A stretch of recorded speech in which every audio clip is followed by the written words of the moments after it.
Hi friends, welcome to Study with Hanshik. Please subscribe this channel.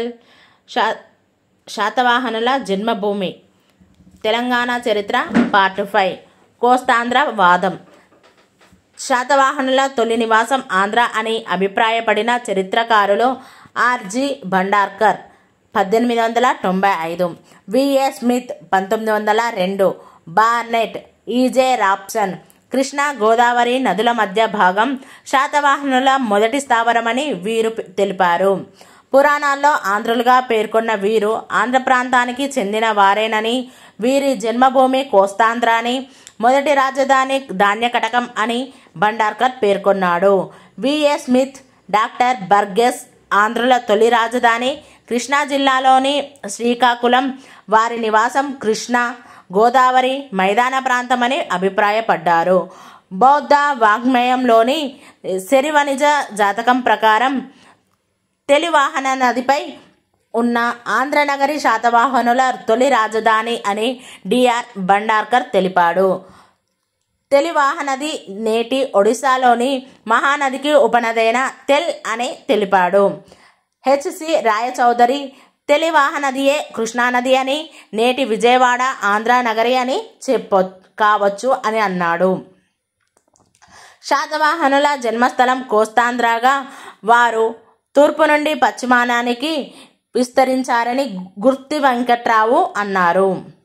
కోస్తాంధ్రలో మలి శాతవాహన రాజుల నాణేలు, శాసనాలు లభ్యం కావడం వల్ల మలి శాతవాహనుల కాలానికి రాజధాని కోస్తాంధ్రలోని ధాన్యకటకంకి మార్చారని చెప్పవచ్చు.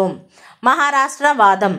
తొలి శాతవాహనులకు చెందిన నానేఘాట్, నాసిక్ శాసనాలు, నాణేలు మహారాష్ట్రలో లభ్యం కావడం వల్ల వాటికి దగ్గరలోనే వారి రాజధాని ఉంటుందని, కాబట్టి మహారాష్ట్ర శాతవాహనుల జన్మస్థలమని, ప్రతిష్టానాపురం పైతాన్ వారి మొదటి రాజధానినని పిటి శ్రీనివాస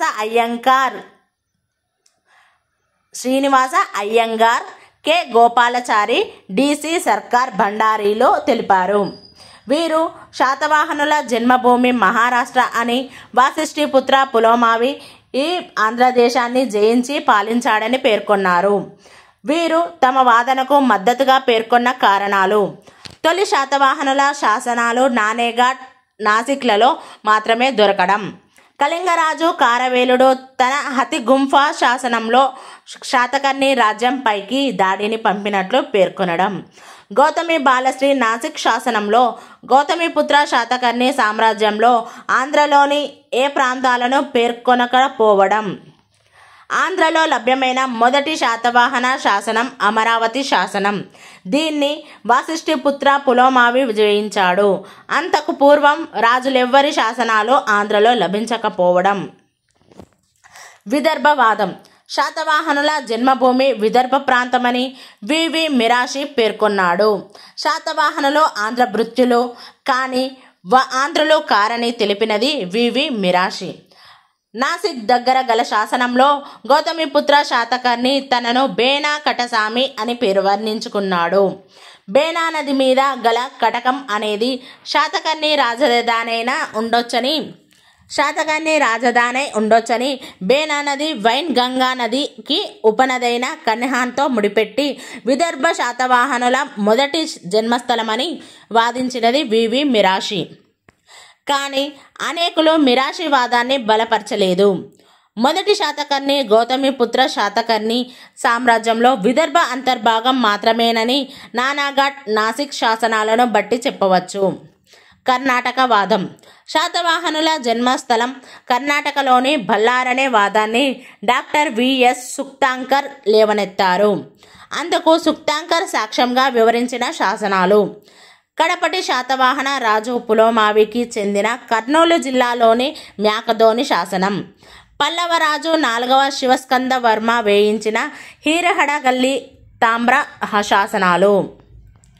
మ్యాకదోని శాసనం శాతవాహనీహార అనే ప్రదేశాన్ని పేర్కొంది. హీరహడగల్లి శాసనం కూడా శాతవాహనిరట్ట అనే పేరుతో ఈ ప్రదేశాన్ని పేర్కొంది. ఇవి రెండు శాతవాహనుల పేరు మీద వెలసిన జిల్లా రాష్ట్రాలు. శాతవాహనుల పేరు మీద ఒక ప్రాంతాన్ని పిలవడం వల్ల ఆ ప్రాంతమే శాతవాహనుల జన్మస్థలమని సుక్తాంకర్ అభిప్రాయపడ్డారు.